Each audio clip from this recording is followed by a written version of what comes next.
I want everyone to look at this image. Really look at it. Because statistically, what happened last night shouldn't be possible. Look at the total kills, 179. The enemy team, only 94. We didn't just beat them in combat, we massacred them. We killed nearly double the amount of players they did. Look at the economy, 21,000 coins versus 7,000. On paper, we were 3 times richer. We controlled the map, we farmed the jungle, and we stacked resources. Individually, you guys were monsters. Look at Sleety with 23 kills and 0 deaths. Look at Mad Dog Princess with 18 kills. Compared to their top fragger who only had 10 kills, we dominated the PvP. But then, look at the only number that actually matters. Fortune Tree distance. Us, 174 meters. Them, 471. They moved the objective nearly 3 times further than we did. We won the fight, we won the economy, but we lost the war. Today, we are going to break down exactly why this happened, combining our strategic failures with the hidden mechanics we ignored. First, let's clarify the win condition, because I think we got distracted. This isn't team deathmatch. This is a 2-stage objective. Phase 1, kill the Guardian Goose at the enemy base. Phase 2, escort the Fortune Tree, their throne, back to our base. The team that brings the tree further wins. It's that simple. Combat is just a tool to clear the path. It is not the goal. If you kill 100 people but the tree doesn't move, you lose. If you kill 0 people but the tree moves 500 meters, you win. Last night, we treated this match like a brawling arena. We were focused on padding our KDA stats while the enemy was focused on playing Truck Simulator, pushing that tree inch by inch while we were busy chasing kills. Now let's talk about their opening strategy, the CN tactic. Standard logic says push mid, fight mid. We sent our death ball, our main force, to the middle, ready for an all-in. But they didn't show up. Instead, they put 8 people in the middle to buy time with us. Then they rotated and rushed a side lane tower. This was brilliant on their part. By taking down a tower away from the main lane, they created a path straight to our Goose that bypassed our main army. While we were confused looking for a fight in the mid lane, they were already piling bodies on our Goose. They ignored the honor of a fair fight. They saw an open door and they kicked it down. By the time we realized what was happening, they had already secured a massive lead on the Goose HP. Now let's address the biggest misunderstanding of the night, the economy. We had 21,000 coins. They had 7,000. Many of you think this means we won the jungle, but in reality, this number is why we lost. Let me explain the mechanic. Coins are used by the 2 designated commanders to buy powerful guild buffs, commands. They can buy buffs to increase damage, reduce enemy healing, or speed up the Fortune Tree. Here's the problem. Coins do nothing if they sit in the bank. We farmed 21,000 coins. That represents hours of jungling time. But did we spend them? Looking at how fast their objectives melted and how slow ours moved, I suspect we didn't utilize our commanders effectively. The enemy only had 7,000 coins. Why so low? Because they were spending them.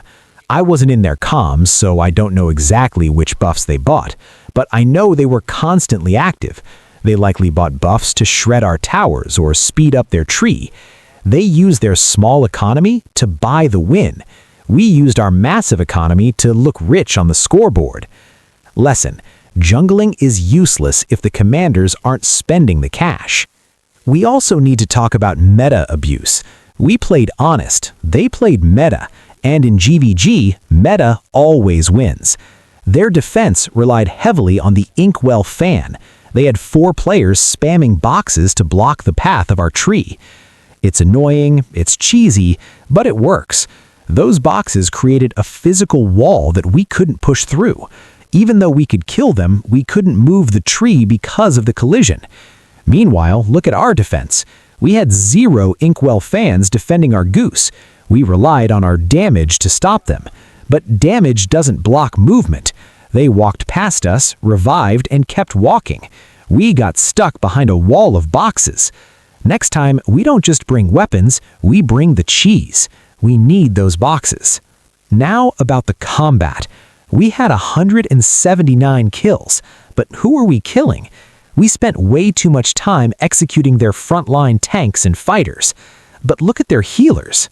Players like Rain, Yumongmong, and Kawaii sitting at 4 to 5 million healing.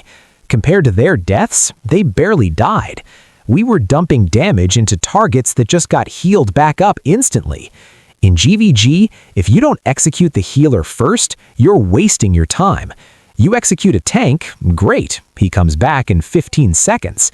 But if you let a healer live, that tank never actually leaves the fight. We were stat padding our damage numbers on endless HP bars instead of surgically removing their support line. Also, we fell for the oldest trick in the book, the bait. They knew they couldn't beat Sleety or Mad Dog in a 1v1, so they didn't. Every time we engaged them in the open field, they immediately called a mount and ran away. And what did we do? We chased them. We turned a 10-second fight into a 60-second chase across the map. While 2 of our strongest DPS were chasing one coward, the rest of their team was fighting a 4v3 at the objective. They wasted our time perfectly. In GvG, if they run, let them run. The fortune tree is the only thing that matters. Don't chase kills, chase the objective. Finally, the nail in the coffin, split voice channels. Last night, the jungle team tried to defend the Goose when the surprise attack happened, but they were outnumbered. They needed backup immediately. But because the main team was on a different channel, we didn't hear the panic calls. We didn't know the Goose was dying until it was too late. From now on, for GvG, we stay in one voice channel. I don't care if it's noisy, I don't care if 30 people are talking. I need to know if our base is under attack instantly. Before we end, I want to highlight the one moment where they couldn't run away, the halftime duel. The game forces a fair 1v1 fight.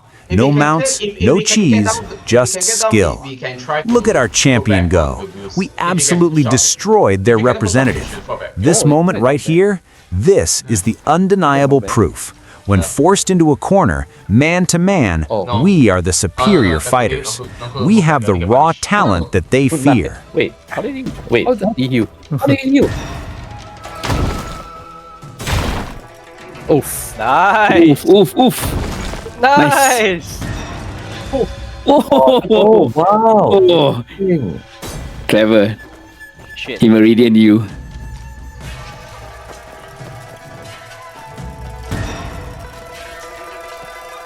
I don't bring it right now. Nice. Oh, ow. Oh wow, he dodged. No, the thing is the opener can't fuck up. Nungku got the latitude to fuck up. Yeah, he can't fuck up. Yeah, the guy cannot fuck up. There you go. Nice! Well done, well done. Yeah. Okay, now Goose will be a 6-6. Our Goose is 2-1. We need to fight middle to get But winning the duel didn't win us the war. While we were cheering for that glorious 1v1 victory, their main team was still pushing the tree because our comms were split. So let's convert that raw skill into a smarter strategy. Here is the checklist for the next war. Memorize it. Empty the bank. Commanders, spend those coins on buffs. Watch the sides. Don't get tunnel vision on mid. Kill the healers. Ignore the tanks until the support is dead. Don't chase. If they run, let them go to the objective. Bring the cheese. Inkwell fans are mandatory for defense. One voice channel, no exceptions. We have the 179 kills. We have the duel champion. The mechanics are there. Now we just need the discipline. See you in the next war.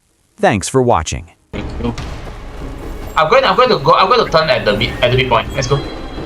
Yeah.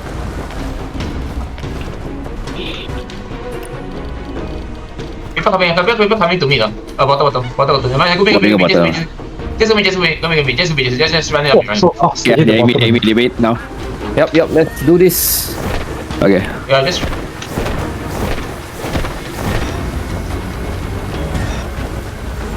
Starting us off with some